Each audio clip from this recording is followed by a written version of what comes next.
Hello మామ, ఈరోజు ఇవాళ వీడియోలో మన అనుష్క గారు మెయిన్ లీడ్ లో నటించిన ఘాటి మూవీ యొక్క నాన్ స్పాయిలర్ రివ్యూని అయితే తెలుసుకుందాం. ఇక లేట్ చేయకుండా వీడియోలోకి వెళ్ళిపోదాం. ఈ మూవీ నాకు ఎలా అనిపించింది అని చెప్పడం కంటే ముందు ఈ మూవీ యొక్క ప్లాట్ లైన్ చెప్తా వినండి. విక్రమ్ ప్రభు అండ్ లీలావతి వీళ్ళిద్దరూ కలిసి గవర్నమెంట్ కి తెలియకుండా గంజాయి స్మగ్లింగ్ చేస్తూ ఉంటే వీళ్ళ జీవితంలోకి ఒక కొత్త క్యారెక్టర్ ఇంట్రడ్యూస్ అవుతుంది, చైతన్యరావు. సో చైతన్యరావు అనే ఒక విలన్ ఎంటర్ అయిన తర్వాత వీళ్ళ లైఫ్ లోకి ఎలాంటి ప్రాబ్లమ్స్ వచ్చాయి, ఆ ప్రాబ్లమ్స్ ని వీళ్ళు ఎలా ఫేస్ చేశారు అనేది remaining part of the story. So ఇక మూవీలో పాజిటివ్స్ గురించి చెప్పాలి అంటే కొన్ని పర్టికులర్ సీన్స్ మాత్రం చాలా బాగా తీశారు. ఫర్ ఎగ్జాంపుల్ ఒక బస్ సీక్వెన్స్ అండ్ మరొకటి గెస్ట్ హౌస్ సీక్వెన్స్. ఈ రెండు సీక్వెన్స్ మాత్రం నాకు చాలా బాగా నచ్చాయి. అండ్ మరొకటి ఆ విజువల్స్ గానీ ఆ ప్రొడక్షన్ వాల్యూస్ గానీ అదిరిపోయామా, చాలా నీట్ గా చాలా బాగా చాలా న్యాచురల్ గా తీశారు. ఎక్కడ కూడా మనకు ఆర్టిఫిషియల్ గా తీశారు అనే ఫీల్ రాకుండా తీశారు. ఈ క్రెడిట్స్ అన్ని కూడా కృషి గారికే ఇవ్వాలి. ఆ కాన్సెప్ట్ గానీ ఆ క్యారెక్టరైజేషన్ డెవలప్మెంట్ గానీ ఆ చూపించిన విధానం గానీ చాలా ఫ్రెష్ గా అనిపించింది. ముఖ్యంగా కొన్ని ల్యాండ్స్కేప్ షాట్స్ ఉంటాయి, అవి మాత్రం అదిరిపోయాయి మామ.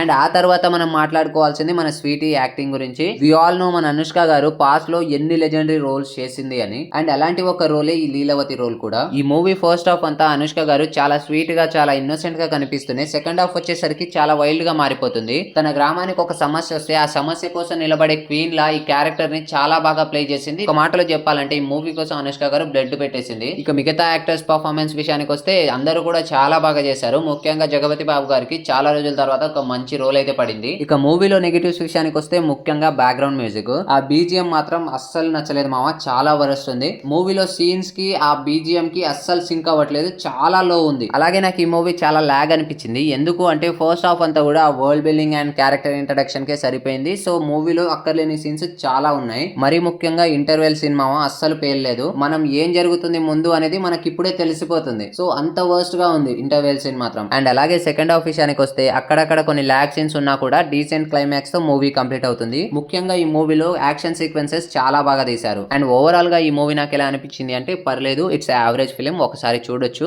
అండ్ ఈ మూవీకి నేను ఇచ్చే రేటింగ్ వచ్చేసి 2.1/5. ఒకవేళ ఈ మూవీని మీరు ఆల్రెడీ చూస్తుంటే ఈ మూవీ మీకు ఎలా అనిపించింది అనేది కామెంట్ చేసి చెప్పండి. అండ్ వీడియోని లైక్ చేసి ఛానల్ ని సబ్స్క్రైబ్ చేసుకుని బెల్ ఐకాన్ ని ఆన్ లో పెట్టేసుకోవడం మాత్రం మర్చిపోకండి.